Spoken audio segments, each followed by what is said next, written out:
Wazee kwa niaba ya wazee wote wa kanda ya Pwani wa kamati tendaji waliunga mkono tamko la makamu mwenyekiti na walikuja na mapendekezo mengine ya ziada ambako wanasema kuwa tangu tarehe 29 mwezi wa 10 mwaka 2025 wanatoa pole sana kwa wahanga wote waliopatwa na kufiwa na ndugu zao, wengine kupata vilema na wengine wako magerezani. Kwa hiyo kama wazee tunasema poleni sana wahanga wote waliopatwa na matatizo hayo. Sisi kama baraza tunawapa faraja kwamba poleni sana na Mwenyezi Mungu hawaendelee kuwapa moyo wa subira.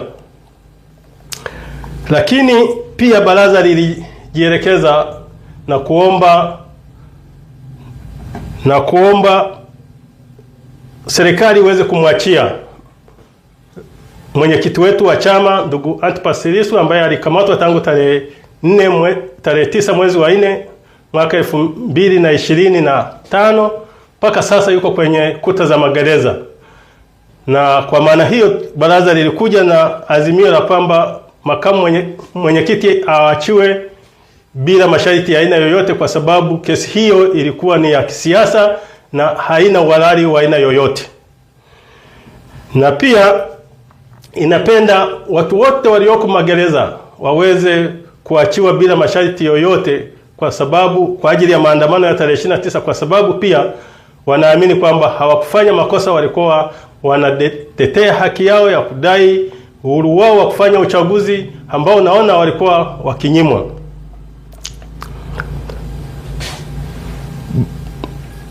Baraza pia limeitaka serikali kuwatambua wahanga wote ambao waliathirika na uchaguzi wa tarehe 29 mwezi wa 11, na wote walioathirika waweze kufidiwa, serikali iweze kuwafidia, kwa sababu badala ya kusamini watu, serikali imekuwa sasa ikisamini vitu badala ya watu ambao kwa wastani wengine hawakuwa hata kwenye maandamano, wameuawa wakiwa majumbani. Kwa hiyo tunaona kwamba serikali inao wajibu wa kufidia na kuwatambua wahanga wote walioweza kuathirika na matatizo hayo. Baraza la wazee kanda ya Pwani pia lilijiuliza wakati rais aliposema au kiongozi wetu aliposema kwamba anakuja kuongea na wazee wa mkoa wa Dar es Salaam. Sisi wazee wa Dar es Salaam hatukupata taarifa, bali tuliona kama ni kiini macho ambacho walikusanywa tu baadhi ya wazee ambao walikuwa kwenye syndicate hiyo, wakajikusanya pale na tunahisi ni wana CCM, lakini wazee wa Dar es Salaam hatukupata taarifa, na hivyo hatukuweza kuleta maudhui yetu katika kikao hicho. Na badala ya kiongozi kuja kuwasikiliza wazee wa Dar es Salaam, halibaki kuwahutubia na kutoa vijembe ambavyo vilikuwa kwa wastani vinawaumiza sana watu wahanga wote ambao walipatwa na madhira kwa ajili ya uchaguzi wa tarehe 29 mwezi wa 10 mwaka 2025. Kiongozi bora ni yule anayependa kusikiliza zaidi badala ya kuwahutubia watu.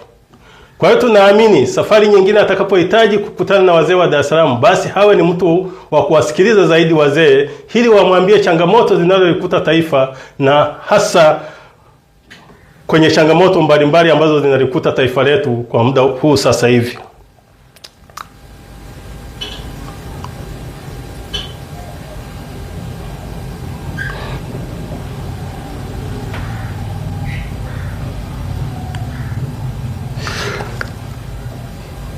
BAZECHA taifa pia, kama nilivyosema hapo awali kwamba tungependa mwenyekiti wetu taifa aweze kuachiliwa mbali.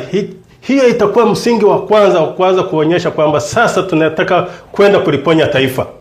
Kuendelea kumshikilia na kutoa vijembe kwa watu mbalimbali ambao wameumizwa, ambao wamepata madhara mbalimbali, sio sehemu sahihi kwamba tunaenda kwenye maliziano wakati watu bado wanaumia, wana msononeko. Hatua ya kwanza ni kuonyesha kwamba sasa serikali inajirudi, inakubali kukaa pamoja na kuachia watu wote ambao wako ndani kama taifa, basi tunaweza tukaanzia pale kwa ajili ya kuona sasa tunaweza tukaendelea kuponya taifa letu.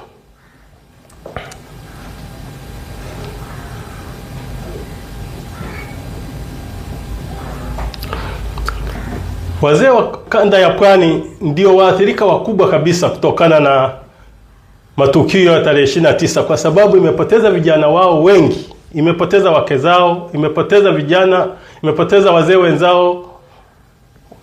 Kwa hiyo tunaamini kwamba hawa wote walioathirika kama taifa, serikali ikiwajali ikawafuatilia, itakuwa ni sehemu mwafaka ya kuona sehemu gani ambayo wanaweza wakawa wanaleta mahusiano mazuri kwenye jamii.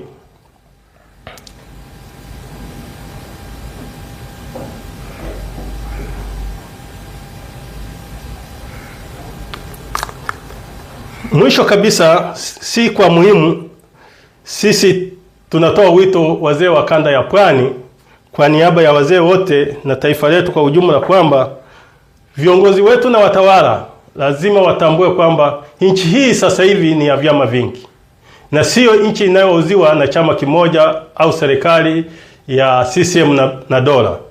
Kwa sababu vyama vingi vimeruhusiwa kikatiba, basi vyama hivi viruhusiwe sasa kufanya siasa zake bila bugza. Na pia tunaamini kabisa kwamba tukipata katiba mpya na tume huru na watu wote kufanya siasa za kistaarabu, za kuungwana kama ambavyo wamekuwa wakisisitiza, katiba mpya haina manufaa kwa ajili ya watu wa Chadema. Katiba mpya ina manufaa kwa ajili ya taifa hili.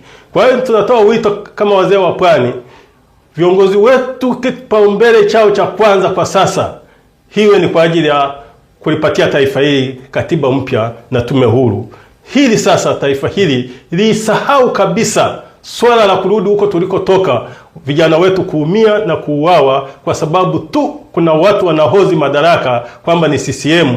Kumbe hii nchi ni ya Watanzania wote. Kuna Watanzania ambao wana vyama, lakini wanategemea wakipata katiba mpya wakahoji viongozi wao na wakawachagua viongozi wao bila changamoto za aina yoyote, basi naamini kwamba taifa letu litakuwa limepona. Imetolewa leo tarehe 3 mwezi wa kwanza mwaka 2026 siku ya Jumamosi, na imesomwa na Deogratias Kajura, katibu wa Baraza la Wazee Kanda ya Pwani, kwa niaba ya wazee wote wa Kanda ya Pwani. Asante sana.